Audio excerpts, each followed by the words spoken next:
Sigrid. Thank you. Welcome everyone to today's session on growing older in your home. I'm happy that you made time for today's session. We're going to cover a lot, but I hope to break it up and make sure that you get some of your questions answered at the end. And so if you will, for your questions, use the Q&A feature. The chat feature is also enabled. You can use that more casually to ask technical questions. Sigrid will monitor that. Also, if I ask you to share certain things, we'll be doing polls. So we'll use the poll feature.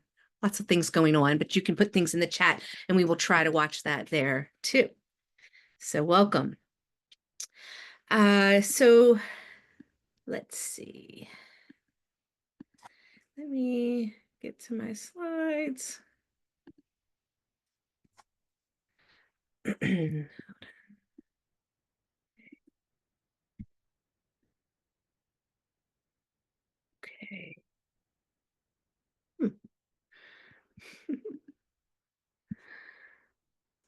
Aha, there we go. All right. So thanks again for coming. Why is it smart to plan ahead? So remaining in your home and as you age requires several things. An objective assessment of your home, honest discussions, and a realistic financial plan. And delaying the preparation or not planning at all can really make a difference. So it makes the task of aging at home harder. So the benefits of planning are you get choices, you get to direct your own decisions, you feel less overwhelmed in the future, and you're as your caregiver or support, you're ready to help a friend or family. So we're going to start out with a poll. And if Secret will launch that poll, we're new to polls, but we want to launch a poll to ask you, what does it mean to remain in your home? And give yourself some time to answer that. And then we will show the results and talk about that a little bit.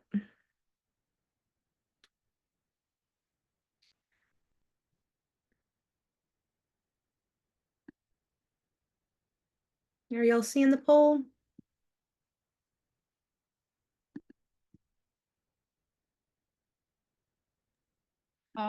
Cary, No, that's okay. Yeah. So how about you put it in the chat? We can be flexible. Answer the question, what does it mean to remain in your home? And I will check those out as you enter them. So we'll put those in the chat.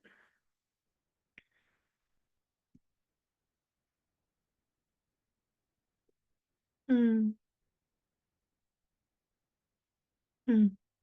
Wow, there's a mix of them. Everyone can see these. I believe we've set it up so you can see them. Comfort and freedom, and I have no idea how to answer questions. Oh, sure. I don't know if that means technically or in general.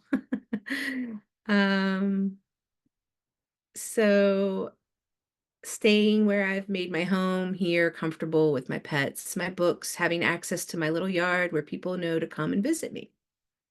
Living as I wish, independence, privacy, retaining as much independence and freedom as possible. Richard, thank you for your humor. Being comfortable and feeling of independence, comfort, independence and comfort. Familiarity, lower cost, being well versus a COVID-like isolation. Yeah, we'll talk about the options are somewhat limited, right? It feels like the only option is to go to a retirement home. And it's not necessarily. If you do the planning and kind of think ahead some of how you'd like to live in your home, and that's what we'll cover today, that provides you with an additional option. Hopefully you'll leave here today feeling like you can live healthily in your home. Nourishment, environment. God, these are wonderful. Thank you so much for opening yourself to honesty and sharing with everybody today. Okay, so we will go to the next. So the way to look at planning, I kind of look at it. There's a great Washington Post article that talks about it in three buckets, like finance, having your conversations, and making a plan.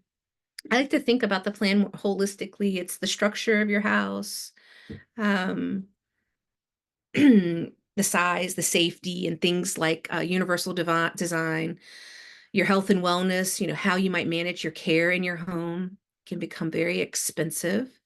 Your community network, your social interaction and engagement. Who are your neighbors? What's your community like? And how do you get around? And your finances. What are elements of a budget to consider for remaining in your home? If you look at it all like this, you can make a pretty you can't plan for everything, but you can still make a plan. You can even have contingency plans, but at least start with something.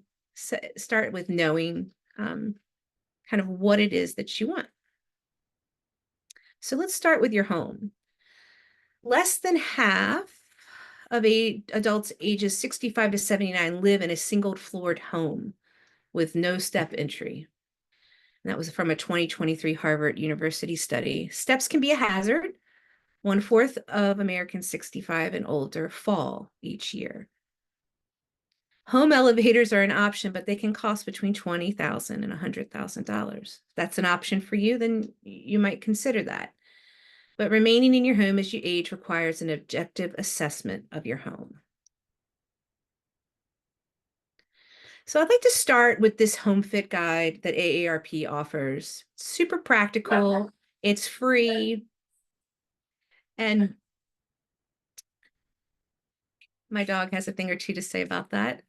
And so it's free, and it goes step by step.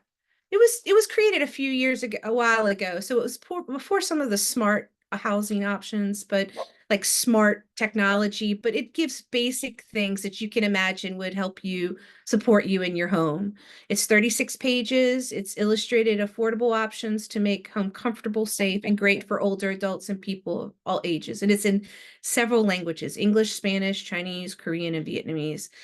Um, you can go here and download it. You can call them to ask for a copy of it. It's a wonderful starter to kind of do an assessment of your home. It has checklists. Oops, let's go back. Checklists that you can download, questions that you can ask. There's also videos. I've got one on the thing here that we can look at today, but let's see if we have time that shows both a real life video of someone's house and then kind of like an illustration of the different things you can look at. I mean, I was watching my mom in her home, and for years she had put the aluminum foil like up high. Now, how often do we access the aluminum foil? And so um eventually, about 20 years into being in the house, she's like, you know what, I think I'm going to put the aluminum foil in the drawer down here. So I think, I think sometimes what you do is you get used to how long you've had it one way. And as you age, it's helpful to have it ways that make it easier to access. And so here are some resources that will help you with that. I will also wanted to point out some just really affordable things that you can do. And this is all laid out in the Home Fit Guide. Um, People don't think about it, but natural light is a really important thing to um, keep the place well lit, and for traffic through the house.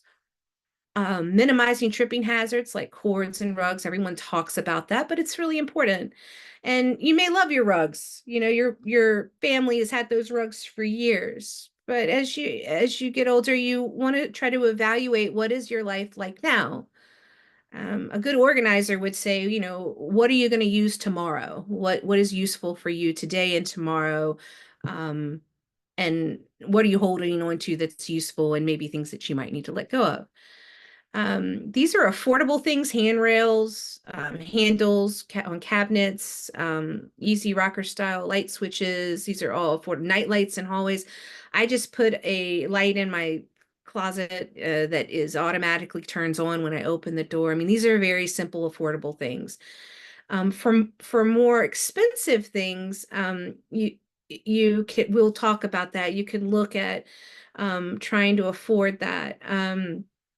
60% of homeowners age 65 to 79 are mortgage free on their primary homes, and refinancing on a home equity credit line can help, but the interest rates make a difference. In 2022, the median home equity for 65 and older homeowners was 250,000. So we can look at that kind of investment when you think about if that is what you want to do and stay in your home as long as possible. It's important to consider those types of things. Let me see.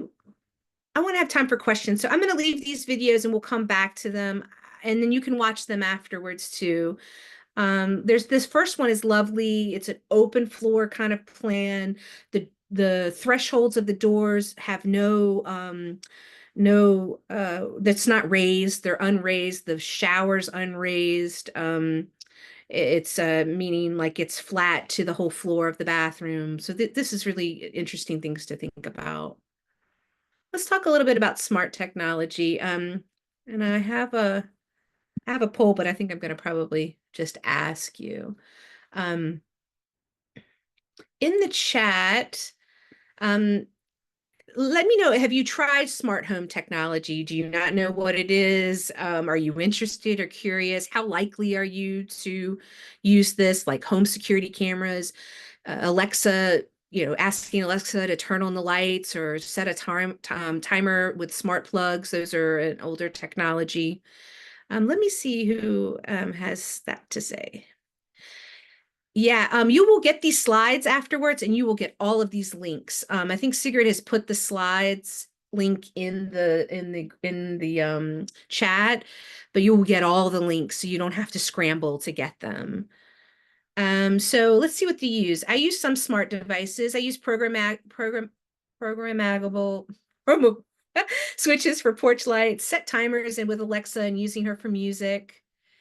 I'm not too interested in technology solutions, too difficult to figure them out or to install or to fix when they go wrong. Not yet, but we'll check them out. My mom has cognitive decline, so new tech has not been a help. Too much AI and lack of privacy. Okay, can you include the Washington Post article? I did in the slide set. So my son-in-law could do it all. Yep. I mean, I didn't know how to do a touchpad bolt lock, and I had my friend come in and install it. No smart devices and don't want any. All right. My parents have old still timers light on their lights. Yep. And I have some. Okay.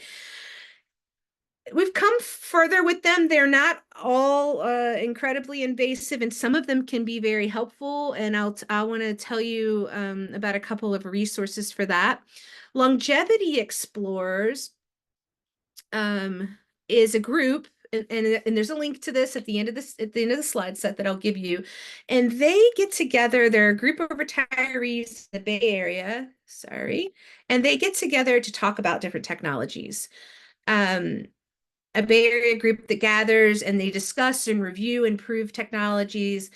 This website also has many guides to demystify some of the smart technology. Some of it can be very helpful, and it takes someone bringing in someone to help look at those, especially around lighting or cameras or things that you might, your caregivers from afar might give them peace of mind to help sort of feel like they can be supportive. But it's very personal, so you have to decide on your own, but there are many guides out there. So there's great guides on this here. Once again, I tell you, we're going to go through a lot of different things and a lot of resources that you'll leave with for today. There's two resources I wanted to share. My colleague, Susie Stadler, you may know her. She's an architect and a gerontologist. She has graduated from UC Berkeley, and she's a national leader in age-friendly design. She teaches a class called Aging 360. We've done it before with a group of our retirees. It's online. And she goes through making things home ready, but it's all about style, and things don't have to be um, unfortunate looking. So she also takes you through workshops. It's a 3-part session where you have homework and you go and you do a sort of lay out a project idea and then come back for kind of a consultation. Really great program if you're really, semi-serious about thinking about your home as an asset for you and an ally. Susie's great.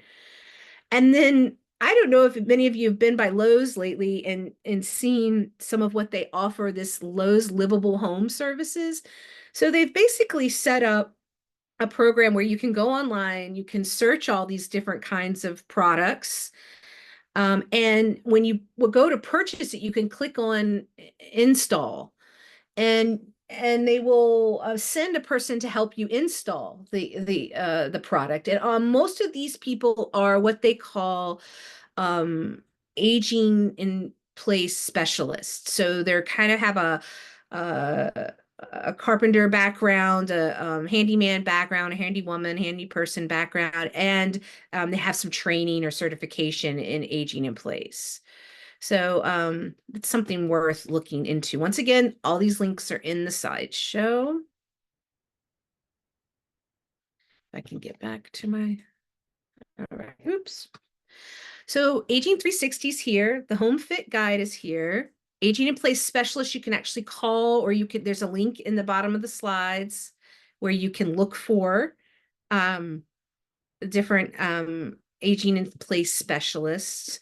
They can come visit your home for a reasonable cost, make recommendations to add lighting, replace doorknobs in large bathrooms. So it depends where you're at as to whether or not there's a person available. There might be a demand for them, but it's worth looking into. And occupational therapists do this, and they may be included under insurance if you had a recent hospitalization, you're coming off of a fall, and you want to evaluate your home. They're very helpful. So I had a poll to ask you, and you can put your questions, your answers. We already got some feelings from it. How likely are you to, oh, if you're not seeing the slides, there's a new feature at the top of your screen, of your top of your Zoom screen that says My Screen, or it has something else. You have to click it to get back to the slides. Hopefully that'll work, Nancy. You'll be able to access all these links. You're going to get the slides after this thing. And all those links are in the slideshow. So please don't worry about that. They're all there. And I'm going to point out how I talked about them at the end of the session. The question I want to ask you is, how likely are you to try some of these products? And I might have already asked you that in general, or who's used it, but and if you're curious, you can put that in the chat.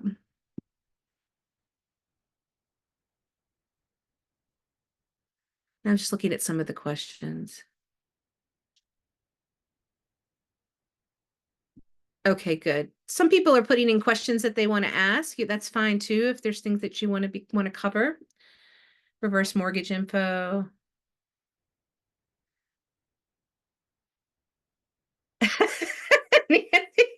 Yeah, I know you're having trouble accessing the slides. Tech is a challenge, but believe me, I got lost in this new feature just yesterday. So it's not just you. You're not alone. You have to have grit and perseverance to get through some of this. Possibly incurious. Okay. I will go on to the next. Sigrid can talk to you in the chat about finding the slides, but try looking at the top of your Zoom webinar window, and it has a feature that says to look at the slides. Okay, let's just mention, I do want to mention alternatives. We are going to do a separate session next week on senior housing. People are pretty curious about that. Mainly because the marketing has made it first and foremost the main thing anyone feels like that is an option for them, and not it's not for everybody. But they put retirement homes out there in the community as that's the option that you have. So, and they're good at marketing and awareness. They can be really great for community and for peace of mind, but they're not for everybody. And the reason you're here today is to figure out how to stay in your home. So we'll talk more about that. I know people that have downsized to a smaller home. I know many people that raise their children in their home, and it's familiar. They have their garden in the back. And so this is not something they are interested in. But I think it's important to mention and think about in your conversation, if just to rule it out when you're talking with family about this, about your options. We partner with Home Match, Front Porch, which is a home matching program that has an incredibly robust matching protocol to give people access to roommates to live in their home. That can be passive income from anywhere up to $1,500, $2,000, or you can put it at a lower income for people that might need a space to live at below market rate. So 800, 900, under 1,000. Accessory dwelling units were really hot. People are still talking about them, and we're still working on the rules around them, especially in Berkeley. But they can cost a couple $100,000. They can be good, but they've been called granny flats. They are in your backyard where you could live, and maybe your children could move into your home, or you want somebody to live back there that just to kind of live and earn some extra income. So they're called ADUs, and there's lots of information on that. I put it at the end of the slideshow. Before I talk about the village movement, I like to talk about that in a little bit more detail. Co-housing, some people are not as familiar with co-housing, but there's an example of one at Phoenix in Jingletown in Oakland. I'm not in partnership or partial to them, but they are a good example of what it means to be in co-housing. You buy the condominium, you pay a HOA fee, and then part of that includes a whole community where you make meals with each other. Everyone cooks a meal once a week. Um, and everyone's obligated to cook a meal. There's a common area where people come together. People check in on each other. It's 55 and older. Only one of the residents needs to be 55 and older if there's a couple. You can go and do a tour or go to them with at one of their meals. I went by there, and I just think it's a neat option because it's different from some of the other communities. It's independent living. There's no assisted medical care at all, but it's kind of a community of people coming together and looking after each other. And so is the village movement. This is it, living in your community. So let me just see how many people are familiar with the village movement. Put it in the community. These are just alternatives that I put them under. It does mean to remain in your home.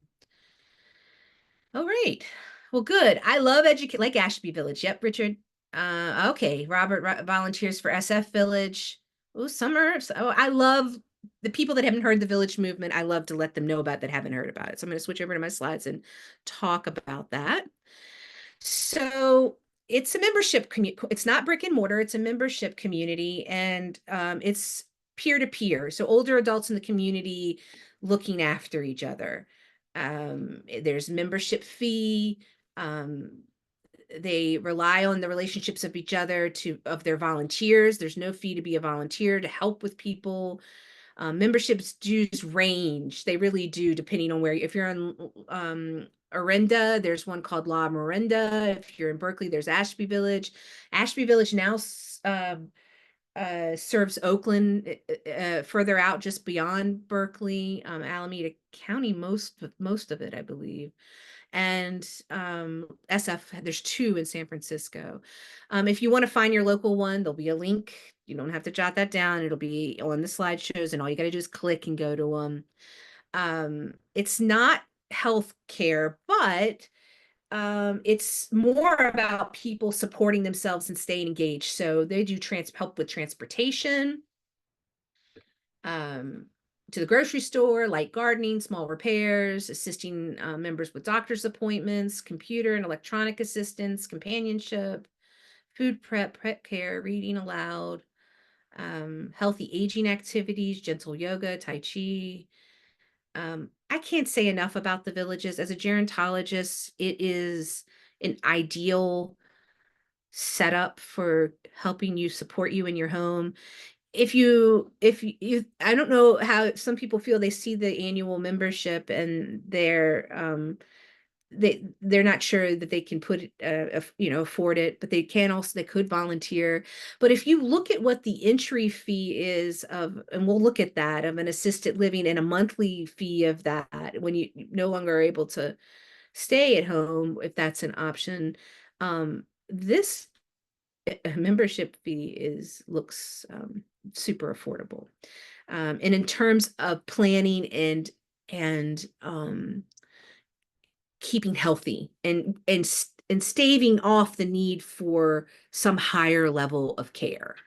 Because with villages, the higher level of care is it's not medical care. So if you start to need help with more, and we're going to talk about ADLs and IADLs, then you're looking at the villages. You may grow out of the villages, but as a preventative measure and as a way to stay healthy in your neighborhood, it should be part of your life. I think it's a wonderful way to stay connected to the community.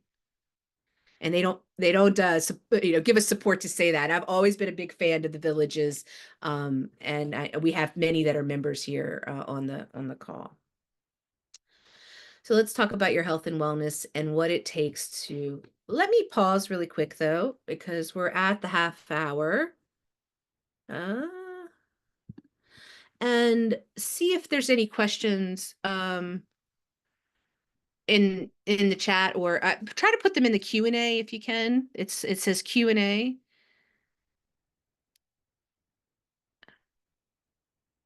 Any questions at the moment? Okay, I have the membership fees placed too low for Ashby, but it's still the best deal out there. It really applies. Thank you, Susan. I appreciate that. Yeah, I didn't update the cost of these. So, but it varies. If you're at La Miranda, that's a smaller one. They have less staff. Ashby's a very robust one.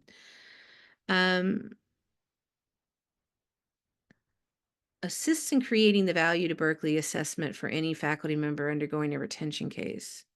Oh, okay. No, if we'll quite get to that today.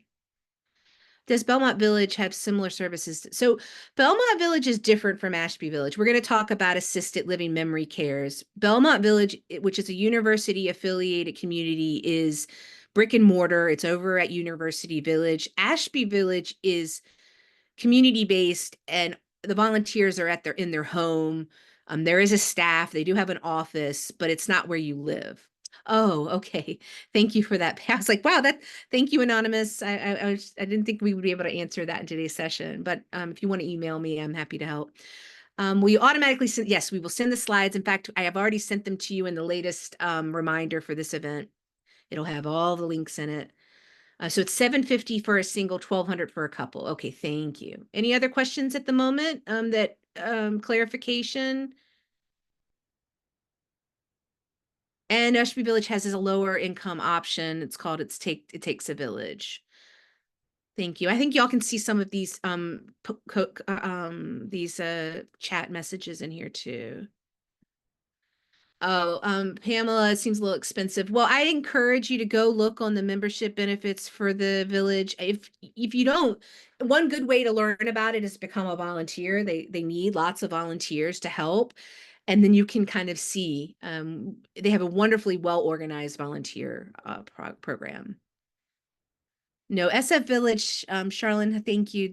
I don't think they have as many tiered. Are the home match village tiers, membership dues? Are the home match folks vetted in any way? Yeah, super vetted. They have an elaborate process with a living together agreement. You meet, they help match. They have mediation services available, but what they really try to do to minimize the risk of, they do a background check. What they do to minimize the risk is really make sure that you get ahead of some of those deal breakers before you move in together. Like, so if you're a morning person and this person's a night owl, maybe it's not something that is a good match. If you so Okay, I'm reading the questions out loud. Hope that answers your question about Home Match. They're nonprofit. They're in San Francisco. They're all over the Bay Area, and they're in Richmond now, which I'm super excited about because we've had many people that are interested in Richmond. I don't talk about in detail about veterans benefits, but I would say they are some of the best long-term care benefits out there. They do home care, even not after being discharged from a hospital. So, Marcia, I would encourage you or your family member to go down to the VA and really sit and find out some of those features. I don't go into those in detail. Okay, I'm going to go back now. Thanks for the good questions. So home care. So lots of information on this slide. Once again, you'll get the slides, so I don't want to overwhelm you with too much, but let's talk about home care and what it means to be supported in your home. There's some confusion around it. Some people know, but it generally speaking, the kind of home care we're talking about is like personal care. Like you need help in general in your home. That's called custodial care. So like companionship, personal care, light housekeeping, grocery and personal shopping, attending the doctor's appointments, cooking, household tasks. These are not covered by Medicare. That's why it's interesting that the village has these available if you need them. Um, and it's just a great organization to be a part of, not medical care. So if you're discharged from the hospital and you need to come home, some of that home care may be covered under Medicare. You also can look into Medi-Cal, but generally, which is indigent care, generally speaking, which is income-based, generally speaking, though, Medicare and insurance doesn't cover. Long-term care insurance, I'll mention that real quick, can cover this. Some people hold on to their policies. I'll mention that in a second. Generally, the cost of home care, though, is about $37 an hour, and sometimes there's a 4-hour minimum. So you can hire a private care provider, and many people do. You could talk to your friends about that. It does take management. There are pros and cons, and there's a great fact sheet at the end of the slides that talks about from Caregiver Alliance, which is a national organization based in San Francisco, which talks about the pros and cons, like, carrying liability insurance, et cetera. But lots of people do it. But there's a great document on that to be able to figure out how that might fit in.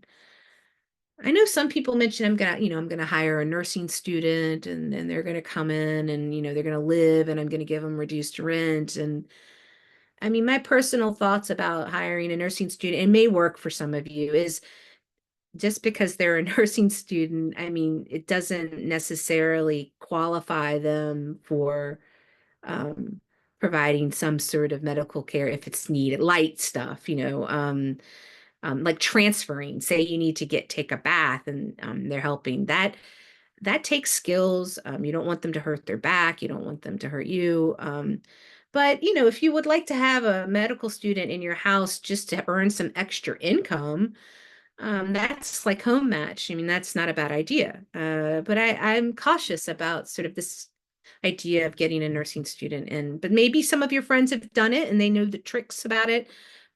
You might keep hearing me say, talk to your friends, talk to your family, talk to people, because there's tons of people that know more than me that have been through it and that can really tell you what it's like to be down there in the trenches to care for your family or yourself. Okay, I want to take a moment to talk about geriatric care managers. How many of you have heard of a geriatric care manager? Put it in the chat. Yes. Yay. Yes. Not heard of. Yes. Nope. Yes, haven't heard.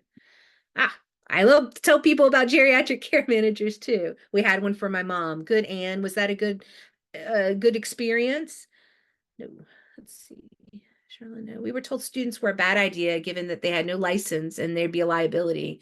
I mean, Sandy, I'm inclined to agree.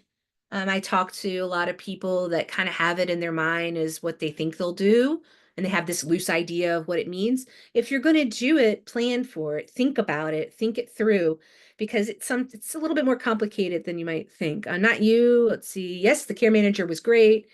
We've already hired one since our community, everyone in aging, so we wanted to plan it ahead so someone will be available. Emmanuel, I'm impressed. Thank you. I'm so glad to hear that. Sometimes people use geriatric care managers when they're in a crisis. Most of the time, people call them, and sometimes they are a standalone geriatric care manager. And let me just tell you what one is real quick. They're like a they're like a personal kind of a family member, but professional family member. And they assess your situation, and then they identify they know all of the stuff that's in the slideshow and more. And they have a sense of how things work. They're worth their weight in gold, I have to say, especially preventatively. Just sit down with them and look, say, hey, look, this is where I live. Can you come in and do an assessment of my home? Are you a fiduciary? Some of them are fiduciaries. We'll talk about that. They can manage your finances. Some companies run a home health agency and they have care managers. I personally home health agencies with care managers, they're effective, but getting a care manager on their own is without the home care services to provide, there's pros and cons to that. And that if they're a care manager, they're focused on finding things in the community for you, um, that preclude sort of home care in a way. And home care may include that, but how do you find one? There's a link to that. I'm going to keep saying that at the end of the session. I'll point it out at the end of the slides where you can find a local one and you can review them. Sometimes there are websites on there. What I do is I find their name and then I Google their name or their company and try to find out more about them. So great place to start. If you're in crisis, they're even better because they help if you manage things when you don't have family around or your family and you're not nearby. Uh, they're very good. I just referred my uncle to one who was like, we're just going to hire a nurse to come in and look after your aunt. And I said, well, why don't you talk to this care manager first and kind of see what they think about the services around you. So let me see if there's any thoughts to that in the professional coordinator. Key is early planning, interact with other pros. We've already hired one. I mean, I would say, Charlene, to meet with one, pick one out and go have lunch with them. Most of them do a 30-minute free session. At least I agree in the Q&A. As a college teacher, it sounds exploitive. I think to hire students who are not trained for explicit care. I tend to agree. There are actually programs out there right now where you can get matched with students, and they pay them a certain rate. And yeah, so I tend to agree. Mini guide, somebody, Fran, thank you for page 1, column 1. I'm not sure what that is, but Fran has shared a link. I was the elder care specialist at UC Berkeley. Oh, Emmanuel, before you retired, before Marlene. Oh, I wished I had met you. I'm so glad that you're here. You could definitely chime in with any resources that you know of in the chat. Approximate costs of a geriatric care manager. Some of them have hourly fees where you can meet with them for just an hour, like $120, or some of them have a minimum to do an assessment to get out there and get back, which can be $400 to $500. But usually they do a 30-minute free consultation if you want that. Usually if you're doing preventative, there's some that have models like that, where you can keep them on retainer too if you want to use them while you're not doing preventative, but you're trying to figure out something in the moment. So some people have different costs. You just have to look around and look on the website that I give you at the end. It tells you about what they do, etc. You can ask for costs and see what works. Emmanuel said, once a geriatric care manager comes to speak and said they were like renting a sibling. It's true. A sibling that that may is not sort of bogged down with the family dynamic that comes with being a family member. So they can be very impartial. They can help a family, especially when you want a sort of neutral third party that needs to give you a second opinion other than what your kids think is best for you, etc. Okay, I want to talk a little, just mention ADLs. They're important. So we can take a breath for a second because this is a little overwhelming, but just take one thing home is that when someone says activities of daily living, these are things like mostly physical, eating, getting in and out of bed, getting around inside, getting dressed, toileting, bathing. So I talked about those with a student offering those services. And so that's takes some added training. IADLs are instrumental. So they're an activity of daily living and they're instrumental in your living. Preparing your meals, doing your laundry, lighthouse work. Someone asked, what is lighthouse keeping? They're not gonna they're light dusting, a little bit of dishes, some laundry, those sort of things. That's not necessarily what care aides do. Lighthouse house housekeeping is maybe just a little bit of light dusting, cleaning up some of the plates that have been setting out because you haven't been able to get up and do them. So it's very light.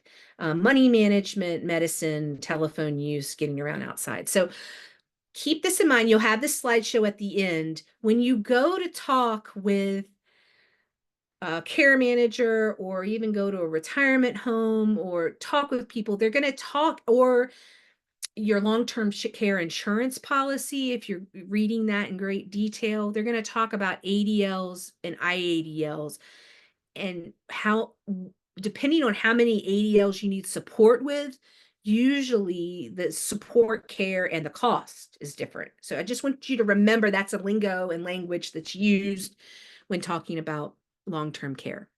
It's also talked about in what they consider or define as custodial care.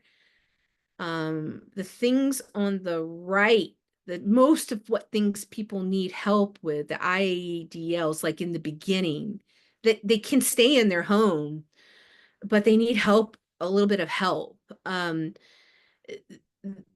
These are what are not covered under insurance. And the left ones are covered for a limited amount of time after a hospital discharge, not for years. So we don't have a good insurance plan that has these. If you have long-term care insurance, really look at the details and bring it, dust it off, bring it out and see what they say about certain things, especially before you, so you know what will be covered when you get into a situation or a crisis. Any questions there? Okay. All right, I'll go back. All right. I'll just touch on long-term care insurance because people ask. Some people have a policy, some people don't. They're thinking about getting one. You're likely familiar with those. It helps with routine activities such as eating, bathing, or dressing. See some of those there again, they're those ADLs. At home or in assisted living or nursing facilities, when you can't take care of yourself during illness or disability. It helps people pay for extended periods of custodial care. There's that word again, and which Medicare and other health insurance policies don't offer or cover. It's generally expensive, and in the last few years since the 2008 crash, it's not as affordable, and the payouts were costly, and so the premiums went up on and so so if you get a policy now, they typically don't cover as much. Some factors that that impact the cost, or your age, your gender. The premium for a man is different from a woman, because they tend to live longer.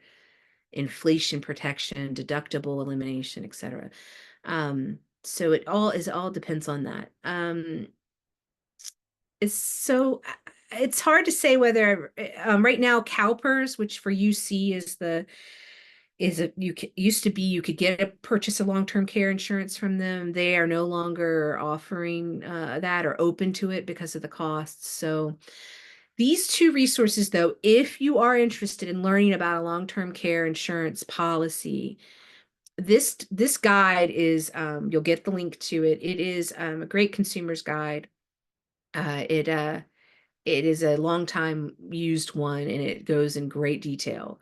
If that's overwhelming, you can make it a free, unbiased appointment with a high cap health insurance counseling assistant program person. You can sit down and talk to them about Medicare, especially the upcoming Medicare or your long-term care insurance. UC also offers a Medicare line and office hours, by the way. So I will make sure I put that in the program app. I'll send that afterwards. I don't think I put a link in there for that. So any questions about that?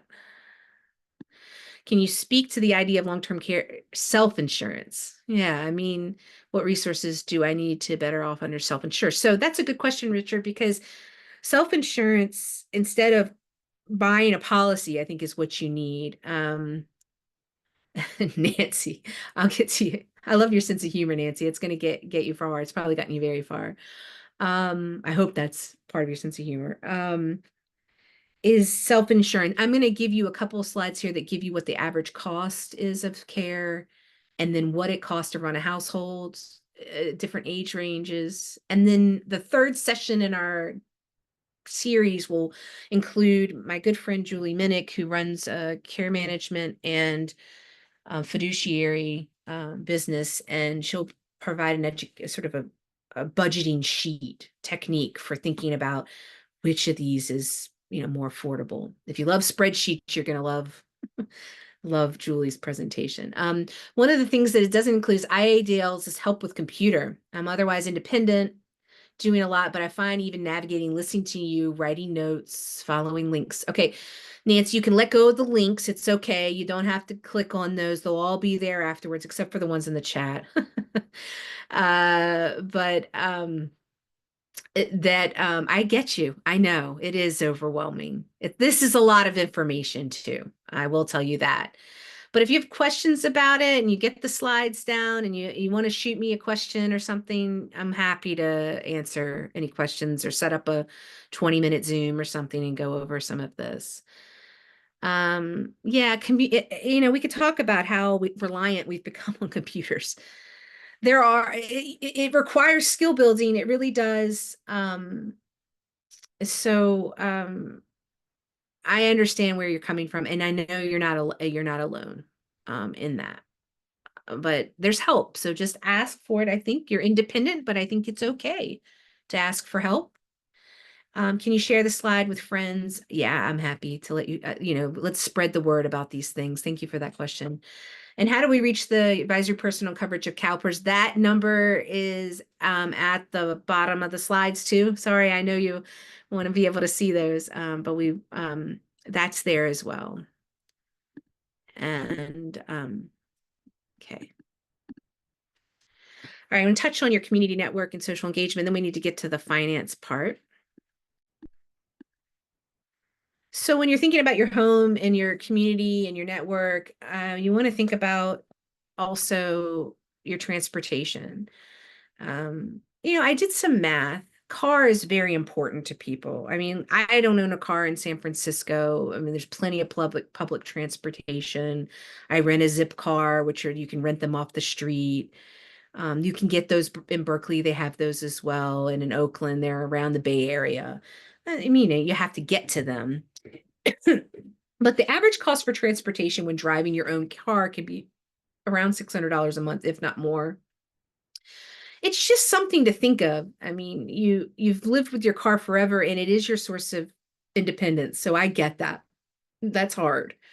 I moved here 20 years ago. I hung on to my car for 10 years before I was like, why am I, paying to park this thing? Now I'm also a different age, so I get that cars become important part of your independence. But nowadays we have so many new features. We have Uber, we have there's drive taxi programs, there's the rental cars, etc. So there's Ashby Village that can give you rides. I know it's not on in a moment's notice, but it's just something to think about the affordability of having a car. Safe driver courses can reduce your insurance. These are just some cost savings, and we have lots more transportation options. So it's just worth looking at. Homebound things. If you're homebound, there are a few programs through, it's not called Covia Social Call anymore. Sorry, they've changed their name to Front Porch. They've been combined with another organization, still nonprofit. But these two you'll get links to. One is a social program that calls you and chit chats. Well Connected is another program that offers lectures. We offer a lot of lectures too, but it's also a friendly conversation, people talking with each other. Senior services centers and services have lots of support for homebound folks and bring them out to the senior center. A note here, so a lot of this is, but I'd like to point out those two front porch programs. I think they do a really good job of keeping people connected that are homebound. Consider if you're planning to move out of the area, what does your support and friend network look like? So I just keep that in mind. Some people say they're going to move, and when they move, it's like on the, who's around them. On the other side, if you're living in your home and who are your neighbors around you and you don't know anyone anymore, you know, what does that look like as well? It's just, I mean, change can be really hard, but just it's something to consider, if not just to rule it out, right? Things to think about. All right, let's get to the money part, because I know this is what's on people's minds. So if you're making a budget and you're thinking about remodeling your home, um, it requires resources, but that investment can help, give you 6 months or a year or more in your home, compared to what we're going to show you is the cost of living into a retirement home, which can, I mean, at minimum starts at $5,000 on up a month. So, you think about that and you want to stay in your home, and if you invested in this now compared to that, minimizing your risk of a fall, because when you fall, then you typically the research is people who have the greatest predictor of a fall is already fallen once. So not happy thing to think about, but it's real. So we're going to be real here. These are some of the costs. I'm sure they're higher or lower in some places. That's why I put a wide price range. But, to install handrails, get somebody in the door to install lever taps on the faucets, widen hallways, remodel your bathroom. It's just, good to, when you're calling people, to have a price in mind. Like I said, with Lowe's, they will do installs. So you say you want to do grab bars and you have all these other things, you hit click that you want it installed and they'll come. I don't know about the availability, especially outside the Bay Area where there's not as many people, but worth looking at. All right, this is the cost, which you may or may not already know, of retirement homes. It's expensive, right? And probably a big reason why most of us are here, not only because we want to stay in our home, but if maybe the affordability, stay in your home it's affordable. I will say though, as a gerontologist, that retirement communities have their place. I know many people that live in them are happy. Some of them have come a long way. They are not the nursing home that you visited your mom or your uncle in 20, 30 years ago. They have really, especially the assisted living market, they're almost become like hotels. So but the amenities are many. And you don't have to coordinate them yourself. Like in the community, if you wanted to get a ride somewhere or you wanted to go on a trip with someone, or you wanted to have a social life, it's like a built-in social life in that way. But here are the prices, and home care's gone up since I last checked. There's a link at the bottom of these slides that actually gives a cost of care tool for those of you that are not in the Bay Area. These are Bay Area, these are California prices actually. Continuing care retirement communities at the bottom are life plan communities. We will talk all about these at the next training. It'd be too much to cover these, but here's a glimpse of how much they are. So it adds up. So with Julie's spreadsheet, she actually gives you a setup where you can compare how much would it be, how long do you run out of money in your home, how long do you run out of money living at one of these care communities, how would you fare if you mixed a little bit of these. Adult daycares tend to be for people, a lot of times with people with dementia. They can be a wonderful respite program for you if you're out there, caring for your loved one on your own. You want a break, and it's they have meals and activities, etc., socialization. Here's running a household. These are just for you to reference. You know your own budget.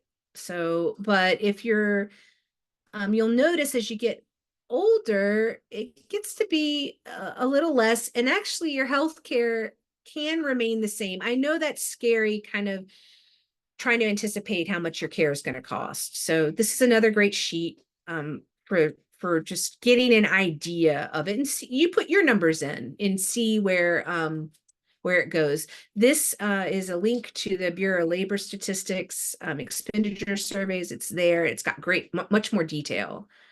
The life insurance and other personal insurance includes life, endowment, annuities, and other personal insurance. Pensions and Social Security. So I'm not sure what they mean by that, taxes on that, etc. But it's just something to consider what your costs are going to be. And for UC, it may be particular, and you can ask a retirement counselor about that.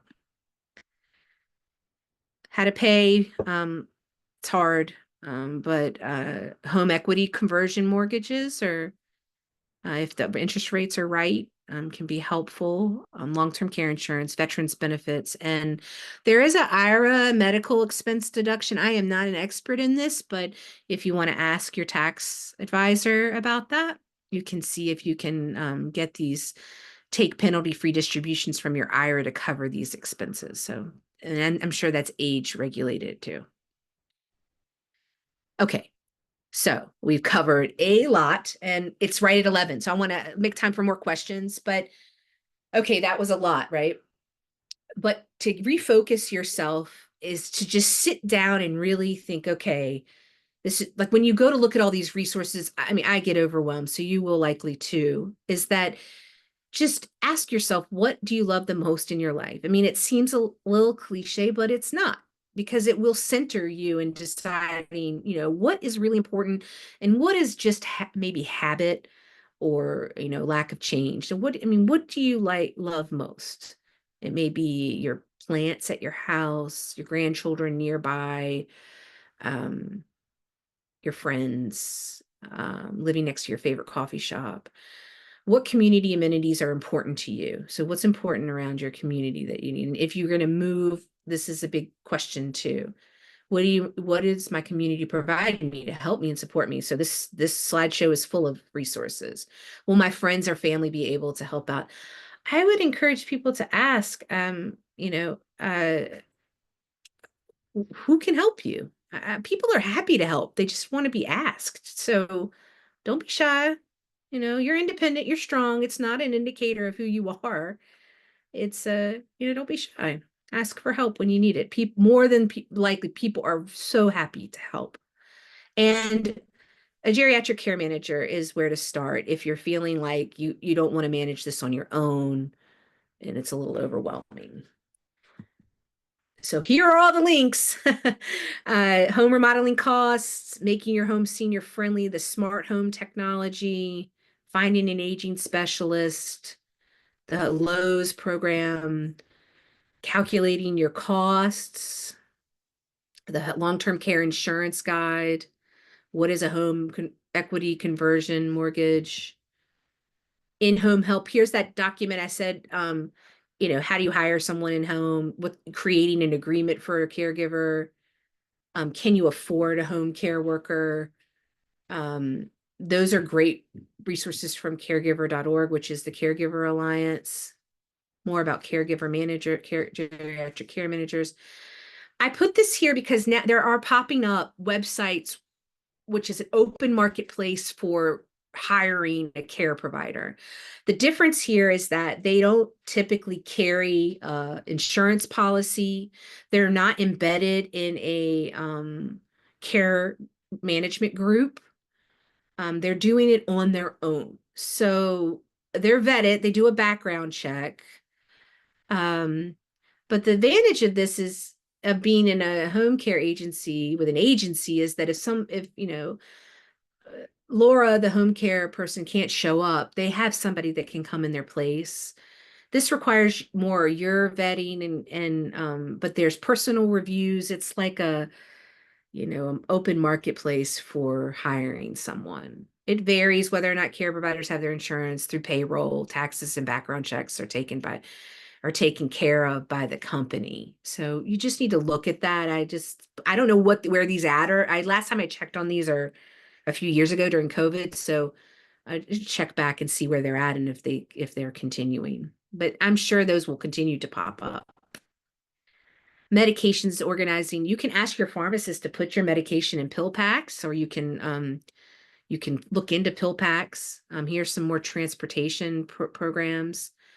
GoGo Grandparent is like Uber, but you can call on behalf of someone to be able to get them a ride. Here's an information about fiduciaries. They can help you plan your finances. You can assign a person, a fiduciary in your will.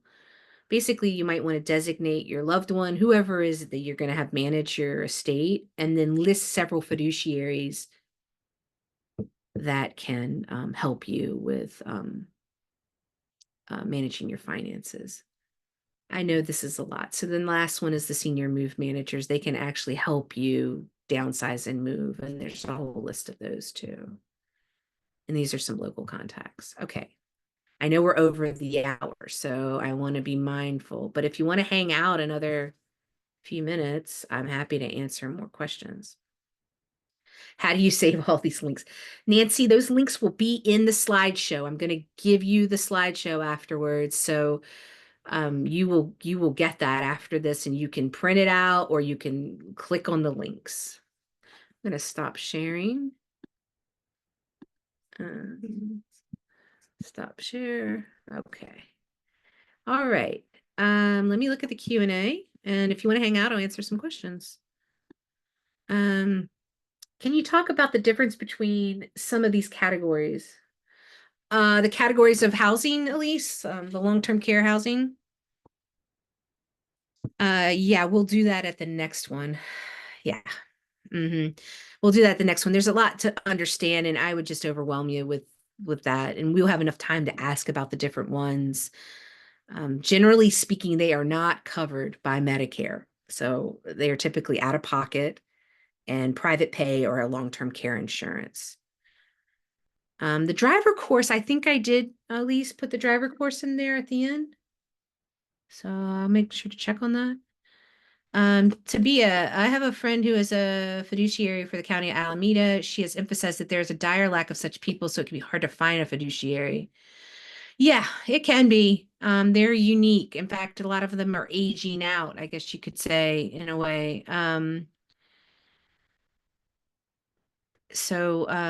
Good point to be. You got to kind of search, ask around, etc.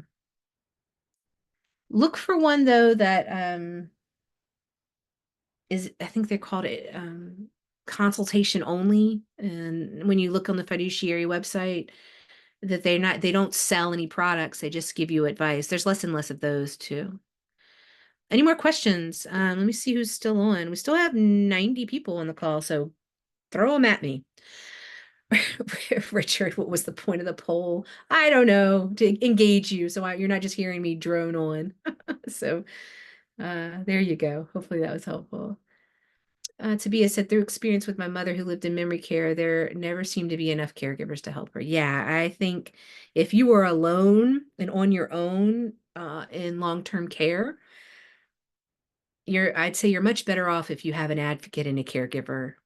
So figure out who your advocate is now, talk with a friend who can be around. Don't be shy. I mean, people will tell you if they don't want to do it. It's going to be part of the process is asking for help. I know it's not a very much a culturally for us in America to ask for help, but it's not a bad thing. Um, CalPERS long-term care ratings. What are the Berkeley retirees saying about their experiences when making a claim? Most of what I've heard, Pat, is that the cost has gone up so much. So um, if you have a program, and I think it would be good to dust it off if you have one, you're still paying the premium for it, like go and look and see what it covers so you can, or sit down with a high cap counselor and look at it together. Oh yeah, the village might be able to help you find a fiduciary. So the village is super tapped in. I mean, if you think about $700 a month for just a readied group of network that you'd be able to connect with, it'd be it's invaluable. San Francisco also has the community living campaign, which is through the city aging department, and they can CLC. I think I'll put that in there. They are through the city and they're like community neighborhood support. I know there are pros who can manage finances. If you have no relatives who can step in, are there pros who act as your health proxy, not a caregiver, but the person who can manage the health caregiver? For your health. Yeah. Guardians do that when there's no one around. The court appoints a guardian, and most often guardians are fiduciaries. They have that. I don't have information on guardians, but I can ask Julie to talk about that in the third session. She has some information about that because she is a guardian. Okay, so some people are jumping off, I see. So fiduciaries are licensed via the state. Here's a list on the state website. Yeah, thanks, Fran. I also included a fiduciary finder, the Association of Fiduciaries. So it's supposed to end at 11, so you can jump off if you want, and we can close it out. I was just staying on a few minutes to answer questions if people had them. Okay. Any other questions? Be sure to come next Friday on our session on home health, retirement communities. And then the next week is on financing and paying for. Um, so those are going to be two helpful things. It's just too much information to cover in one session. Nancy, the village movement, not in the Bay Area. It's the link is it'll be on the slides. It's called the Village to Village Network, and you can look all over the country for a village in your area. Village to Village Network. If you want to email me, Nancy, I'll put my email in the box here. There you go. Oh, I just sent that to not you, everyone. I'll send it to everyone.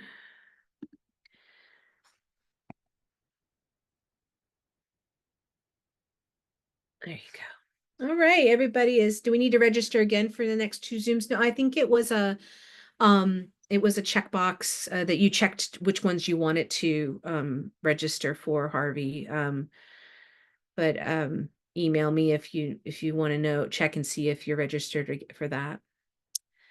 Okay, it's 10 after, so in the spirit of Berkeley time, I think I'll wrap things up. I put my email in if you want to ask about villages. You know what? I'm going to share a recording about the villages with you. We did a session that answered all the questions about the villages. There's a video on the Village to Village website, but I will share that. It's very helpful, and some are more robust, some are not. So some are very simple and less money. Yes, this session's recorded, Jessica, so we'll give that to you. Okay.